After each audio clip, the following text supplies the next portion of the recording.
Hi friends, அஸ்ஸலாமு அலைக்கும். Welcome to Sajisha kitchen. இன்றைக்கி சேனலில் நம்மளோட டெய்லி லைஃப்பில் நமக்கு அவசியம் தேவைப்படக்கூடிய நம்மளோட பணத்தையும் நேரத்தையும் மிச்சப்படுத்தக்கூடிய டிப்ஸ் தான் பார்க்க போகிறோம். இந்த டிப்ஸ் எல்லாம் நீங்கள் தெரிஞ்சு வச்சுக்கிட்டிங்கன்னா உங்களோட வேலைகளை டென்ஷனே இல்லாமல் ஈஸியாக செஞ்சு முடிக்கலாம். இந்த வீடியோ உங்கள் எல்லாருக்கும் ரொம்பவே யூஸ்ஃபுல்லாக இருக்கும். ஸோ வீடியோ ஸ்கிப் பண்ணாமல் ஃபுல்லாக பாருங்கள்.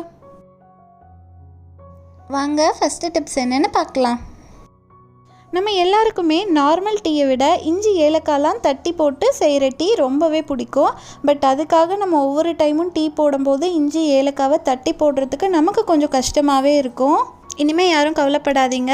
இந்த டிப்ஸ் நீங்கள் தெரிஞ்சு வச்சுக்கிட்டிங்கன்னா ரொம்பவே சிம்பிளாக டெய்லியும் நீங்கள் இஞ்சி ஏலக்காய் போட்டு டீ குடிக்கலாம்.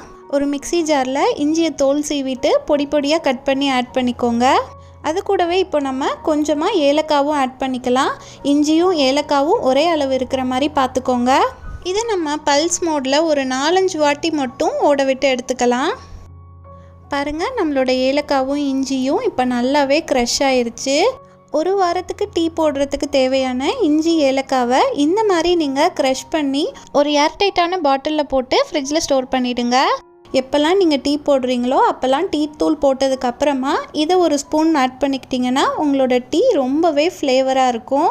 இந்த மாதிரி நீங்கள் செய்யும்போது ஒவ்வொரு டைமும் டீயில் இஞ்சி ஏலக்காய் தட்டி போடணுங்கிற டென்ஷன் இருக்காது. ஒரு வாரம் டீ போடுறதுக்கு தேவையான இஞ்சி ஏலக்காவை மட்டும் நீங்கள் க்ரஷ் பண்ணி ஃப்ரிட்ஜில் ஸ்டோர் பண்ணி வச்சுக்கோங்க. ஒரு வாரத்துக்கு மேலே நீங்கள் அதை யூஸ் பண்ணிங்கன்னா உங்கள் டீயில் அந்த அளவுக்கு ஃப்ளேவர் வராது. இப்போ செகண்ட் டிப்ஸ் பார்க்கலாம். கொஞ்சம் கூட உருளைக்கிழங்கு வேஸ்ட் ஆகாமல் ரொம்பவே சிம்பிளாக நம்ம எப்படி உருளைக்கிழங்க தோல் உரிக்கிறதுன்னு தான் இப்போ பார்க்க போகிறோம். உருளைக்கிழங்க நீங்கள் எப்பவும் போல் பாயில் பண்ணி எடுத்துக்கோங்க. உருளைக்கிழங்கு வெந்ததுக்கப்புறமா அந்த உருளைக்கிழங்க இன்னொரு கிண்ணத்தில் தண்ணி ஃபில் பண்ணி ட்ரான்ஸ்ஃபர் பண்ணிக்கோங்க. அந்த கிண்ணத்தில் இந்த மாதிரி ஒரு 7-8 ஐஸ் க்யூப்பும் ஆட் பண்ணிக்கோங்க. இப்போ அந்த ஐஸ் க்யூப்லாம் மெல்ட் ஆகிற வரைக்கும் ஒரு 5 மினிட்ஸ் அப்படியே அந்த உருளைக்கிழங்க அந்த தண்ணியில் விட்டுருங்க. 5 மினிட்ஸ்க்கு அப்புறமா அந்த உருளைக்கிழங்க ஒரு கத்தி வச்சு இந்த மாதிரி சென்டரில் தோலை மட்டும் கீறி விடுங்க.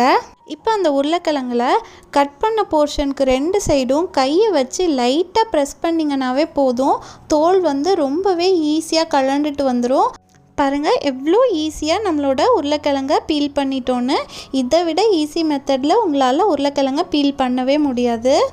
இந்த மாதிரி நீங்கள் உருளைக்கிழங்க பீல் பண்ணும்போது உங்களோட உருளைக்கிழங்கும் கொஞ்சம் கூட வேஸ்ட் ஆகாமல் தோலை ரொம்பவே ஈஸியாக ரிமூவ் பண்ணிடலாம். இப்போது அடுத்த டிப்ஸ் பார்க்கலாம்.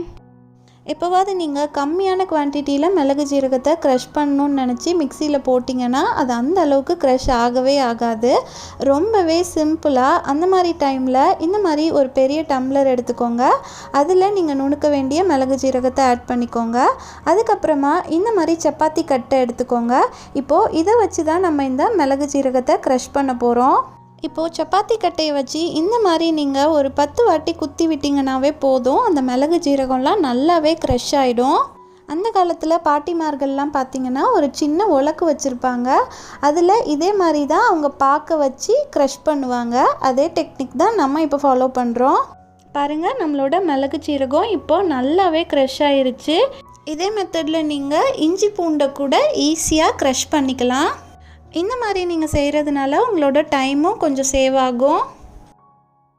இப்போது அடுத்த டிப்ஸ் பார்க்கலாம். இப்போ அடிக்கிற வெயிலுக்கு பார்த்திங்கன்னா தயிரெல்லாம் ரொம்ப சீக்கிரத்துலேயே புளிச்சு போயிடும். ஒரு நாள் கூட தாக்கு பிடிக்க மாட்டேங்குது. ஃபஸ்ட்டு நம்ம தயிரை எப்படி ப்ராப்பராக உர ஊற்றுறது, அந்த தயிரை எப்படி 2-3 நாள் வரைக்கும் கூட புளிக்காமல் வச்சுக்கிறதுன்னு தான் பார்க்க போகிறோம். ஒரு கிண்ணத்தில் வெது வெதுன்னு சூட்டில் இருக்க மாதிரி காய்ச்சின பால் எடுத்துக்கோங்க. அடுத்தது ஒரு டம்ளரில் கொஞ்சமாக உரமோர் எடுத்திருக்கேன். ஒரு சிலவங்க பார்த்தோன்னா உரமோரை பாலில் சும்மா ஸ்பூன் வச்சு மிக்ஸ் பண்ணி மூடி வச்சுருவாங்க. அந்த மாதிரி செய்யவே கூடாது. நம்மளோட உரமோர் பாலில் நல்லாவே மிக்ஸ் ஆகணும். அதுக்காக இந்த மாதிரி 2-3 வாட்டி நல்லா ஆற்றிடுங்க. அப்போ தான் நமக்கு சீக்கிரமாக தயிர் ரெடி ஆகும். இப்போ நம்ம உர ஊற்றின பாலை ஒரு பீங்காஞ்சாடியில் ஊற்றி வச்சுக்கலாம். எப்போவுமே நீங்கள் தயிரை இந்த மாதிரி பீங்காஞ்சாடி அப்படி இல்லைன்னா மண்பானையில் ஊற்றி வைங்க. அப்போ தான் அது ரொம்ப நேரத்துக்கு புளிக்காமல் இருக்கும். இப்போ இதை நம்ம ஒரு 3 ஹவர்ஸ் மூடி வச்சிடலாம். பாருங்கள் 3 ஹவர்ஸ்க்கு அப்புறம் நான் மூடியை ஓப்பன் பண்ணுறேன். ரொம்பவே சூப்பராக கெட்டியாக தயிர் ரெடி ஆயிருச்சு. உங்களுக்கே பார்க்கும்போது நல்லா தெரியும் நம்மளோட தயிர் எவ்வளோ க்ரீமியாக இருக்குன்னு பாருங்கள். இப்போது இந்த தயிர் புளிக்காமல் இருக்கிறதுக்காக இஞ்சியை நல்லா தோல் சீவிட்டு இந்த மாதிரி லைட்டாக தட்டி தயிரில் ஆட் பண்ணிவிடுங்க. இப்போது இந்த தயிரை நீங்கள் ஃப்ரிட்ஜில் ஸ்டோர் பண்ணி வைக்கும்போது 2-3 நாள் வரைக்கும் கூட உங்களோட தயிர் கொஞ்சம் கூட புளிக்காமல் அப்படியே ஃப்ரெஷ்ஷாக இருக்கும். பட் தயிர் மட்டும் லைட்டாக இஞ்சி ஃப்ளேவரில் இருக்கும். இப்போது 5th டிப்ஸ் பார்க்கலாம். நம்ம கிச்சனில் யூஸ் பண்ணுற இந்த மாதிரி உட்டன் கரண்டிலாம் பார்த்திங்கன்னா நம்ம என்ன தான் டிஷ்வாஷ் லிக்விட் வச்சு வாஷ் பண்ணினாலும் நம்ம சமைக்கிற ஃபுட்டோட ஸ்மெல் வந்து அந்த கரண்டியில் இருந்துக்கிட்டே இருக்கும். அவ்வளோ சீக்கிரம் அது போகாது. அந்த மாதிரி ஸ்மெல்லெல்லாம் எப்படி இன்ஸ்டண்ட்டாக ரிமூவ் பண்ணுறது அண்டு நம்மளோட கரண்டியை ரொம்ப நாளைக்கு எப்படி மெயின்டைன் பண்ணுறதுன்னு தான் பார்க்க போகிறோம். அதுக்காக ஒரு கிண்ணத்தில் 1 ஸ்பூன் பேக்கிங் சோடா எடுத்துக்கலாம். அடுத்தது இந்த மாதிரி உங்கள் வீட்டில் ஏதாவது காஞ்சி போன லெமன் இருந்துச்சுன்னா அதை பாதியாக கட் பண்ணி எடுத்துக்கோங்க. இப்போது லெமனை பேக்கிங் சோடாவில் டச் பண்ணி கரண்டி ஃபுல்லாக நல்லா ரப் பண்ணி விட்டிங்கன்னா போதும். அந்த கரண்டியில் ஒட்டி இருக்க அந்த ஃப்ளேவர் ஸ்மெல் எல்லாமே ஈஸியாக ரிமூவ் ஆகிடும். அதோட நம்மளோட கரண்டியும் நல்லாவே க்ளீன் ஆகிடும். ஒவ்வொரு டைம் உட்டன் ஸ்பூன் யூஸ் பண்ணும்போதும் நம்மளால் இந்த மாதிரி க்ளீன் பண்ண முடியாது. ஸோ நீங்கள் குக் பண்ணி முடித்ததுக்கப்புறமா எப்பவும் போல் டிஷ்வாஷ் லிக்விட் வச்சு வாஷ் பண்ணிக்கோங்க.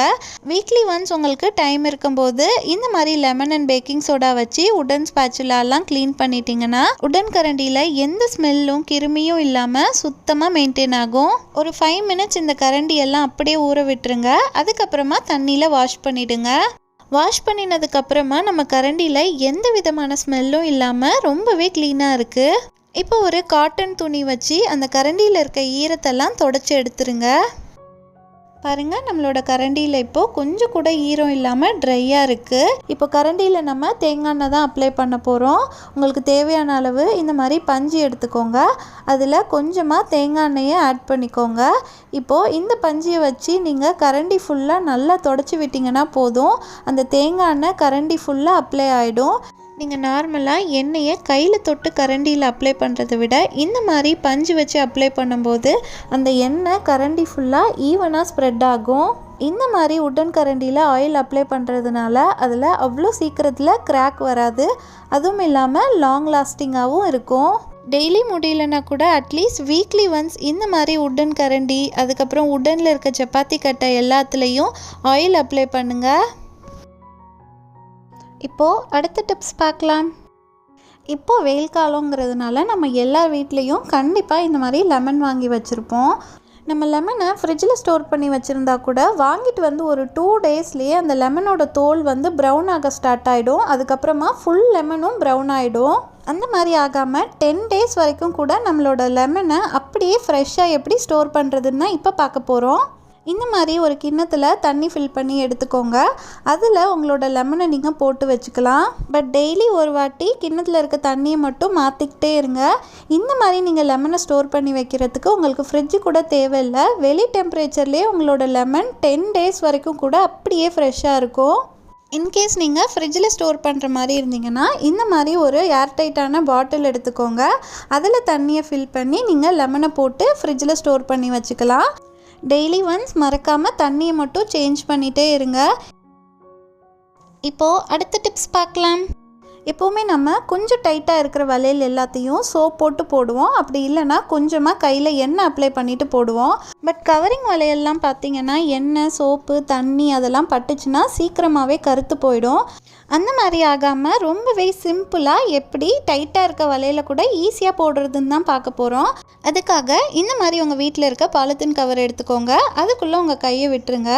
இப்போது இந்த பாலித்தீன் கவருக்கு மேலே நீங்கள் வளையலை போட்டிங்கன்னா ரொம்பவே ஈஸியாக எந்த பெயினும் இல்லாமல் வளையல் சீக்கிரமாகவே கையில் போட்டுடலாம். இதே மெத்தடில் நீங்கள் எத்தனை வளையல் வேணாலும் ரொம்பவே ஈஸியாக போட்டுடலாம். நீங்கள் எப்படி போட்டிங்களோ அதே மெத்தடில் ஈஸியாக இந்த வளையலை நீங்கள் ரிமூவும் பண்ணிடலாம். திரும்பவும் கையில் பாலித்தீன் கவரை போட்டுக்கோங்க. இப்போது பாலித்தீன் கவருக்கு மேலே வளையல் இருக்கிற மாதிரி கரெக்டாக வச்சுக்கோங்க. இப்போது பாலித்தீன் கவரை இந்த மாதிரி பேக் சைடு இழுத்துட்டே வந்தீங்கன்னா போதும். உங்களோட வளையல் ரொம்பவே ஈஸியாக உங்கள் கையிலேருந்து கலண்டுட்டு வந்துடும். எல்லா லேடிஸ்க்கும் இந்த டிப்ஸ் கண்டிப்பாக யூஸ் ஆகும். ட்ரை பண்ணி பாருங்கள். இப்போது 8th டிப்ஸ் பார்க்கலாம். சம்டைம்ஸ் நமக்கு எப்போவாவது கையில் இல்லை காலில் அடிபட்டு ரத்தக்கட்டு வந்துருச்சுன்னா அப்போ அந்த மாதிரி டைமில் நம்ம கோல்ட் பேக் தான் வைப்போம். சம்டைம்ஸ் நமக்கு எமர்ஜென்சியாக கோல்ட் பேக் வைக்கணுங்கிற நேரத்தில் ஃப்ரிட்ஜில் ஐஸ் க்யூப் இல்லாமல் கூட இருக்கலாம். அந்த மாதிரி ஆகாமல் இருக்கிறதுக்கு ஒரு ஜிப்லாக் கவரில் தண்ணி ஃபில் பண்ணி நீங்கள் ஃப்ரீசரில் வச்சுருங்க. ஒரு 12 to 15 ஹவர்ஸ்லேயே அது நல்லா ஃப்ரீஸ் ஆகிடும். அதை நீங்கள் எப்போவுமே உங்கள் ஃப்ரிட்ஜில் வச்சுக்கோங்க.